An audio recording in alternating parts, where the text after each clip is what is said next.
The arrival of your newborn baby is a moment of pure love and joy for the whole family. I never imagined something like this could happen to me. When I became pregnant, I was overjoyed that having a bundle of joy, in my stomach. But something happened that changed the whole story. Mrs. Shobowale was a civil servant and her husband was a pastor that was into printing. They led a normal life, not wealthy, but content. Their lives were about to take a dramatic turn. So I did all the necessary scans that I could do, that the pregnant women used to do. And there was no abnormalities that was detected during the scan. We just said they are twins. The children were born on July 16, 2003 in Island Maternity Hospital, Lagos, and to everyone's surprise, they were joined at the abdomen and sternum, and their livers had been fused. I began to cry, and I wonder how they are going to live their normal life. I just cannot imagine.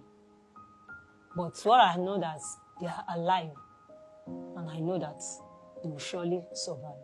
Conjoined twins are uncommon, occurring in about 1 in every 5 to 60,000 births. 40 to 60% are stillborn, with 35% surviving only 1 day.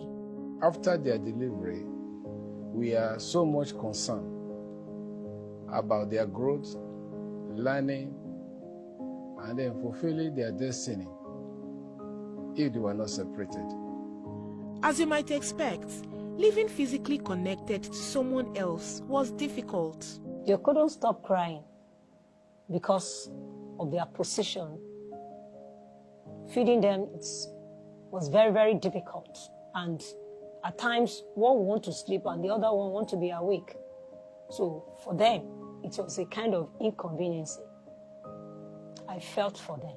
We are also concerned about their health and a lot of societal issues concerning the Siamese twins. And we know definitely that we need surgery for them to live their separate life. As a family, we don't have the strength, but we need support. The medical expertise and equipment required to perform such a major surgery were not available at the time. And even if they were, it would require a medical miracle. 1 week after the twins' birth, finally, some encouraging news.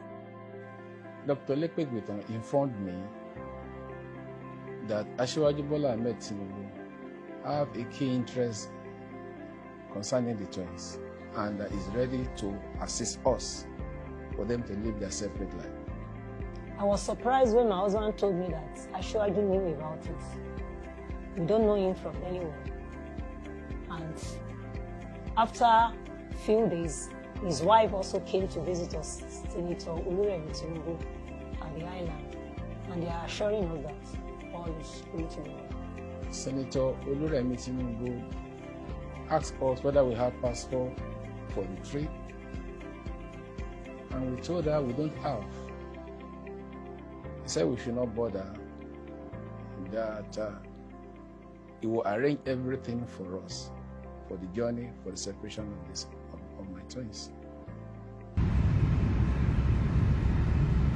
John Hopkins Children's Center in Baltimore, Maryland, and a team of 17 were assembled for the task, including Dr. Henry Lau, the director of pediatric surgery. I was nervous about flying. I've never had experience of international flight before.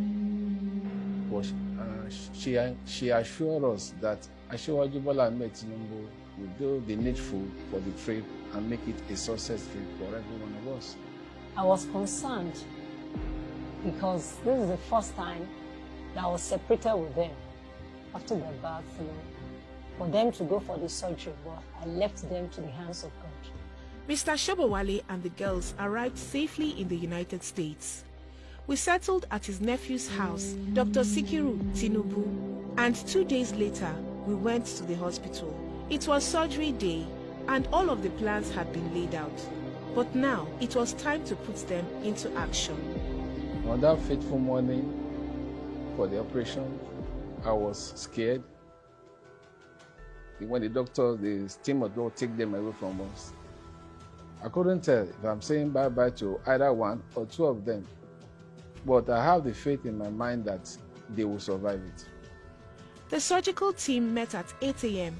to administer anesthesia to the twins. At 11 a.m., the twins' chest bone, abdominal wall, and liver were separated and split between the babies. At interval, nurses will come to check on us at the reception end to assure us that everything is going on and give us the feedback. But we are scared. But we keep on praying throughout the period of that 5 hours for the operation. Following the 1-hour surgical separation, the medical team divided into 2 groups, one for each twin, to close the incision in the conjoined area. Surgery was completed 1 hour later at 1 p.m. and both twins were in recovery. The surgery went very smoothly with no problems at all, said Dr. Colombani, chairman of the pediatric surgery. The twins' next step is to live a normal life. They will grow up to be healthy little girls. After the operation, we were told that the 2 of them survived the operation. And it was a blessing to us that seeing the 2 of them living a separate life when they were brought out from the operation. John Hopkins Hospital took care of them very well. And after a few days, we were discharged to go home. And any moment from now, we can go back to Nigeria. After the surgery, I saw them and I burst into tears that these 2 girls can live separate lives. They could crawl normally like normal children. They could walk. They could do things on their own. You know, I'm so grateful to God and to the people that helped them. With the surgery over and their health restored, the children would get to live a normal life. All I want to say is to say a big thank you to Asiwaju Bola Ahmed Tinubu. The generosity, the large heart, didn't know us from anywhere, and he took interest in the case of my family. It was indeed a man that we can never forget in our life. Asiwaju Bola Ahmed Tinubu visited us, and then he gave us a house above our expectation. I am the first chairman of this estate, as at the time the gift was given to the family of the Shobowales, the 2 flats that was converted to 1. It also interests you to know that I was the MC of the first birthday of these God-given beautiful twins.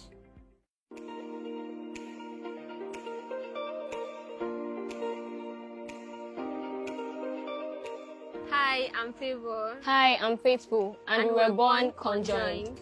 Now we're separate, thank goodness, because she would have constantly stressed me out. Well, she stresses me sometimes though. Honestly, I don't remember us being conjoined because we were still very little then and we probably didn't know anything. But according to what my mom told me, I know it must have been a very, very difficult situation.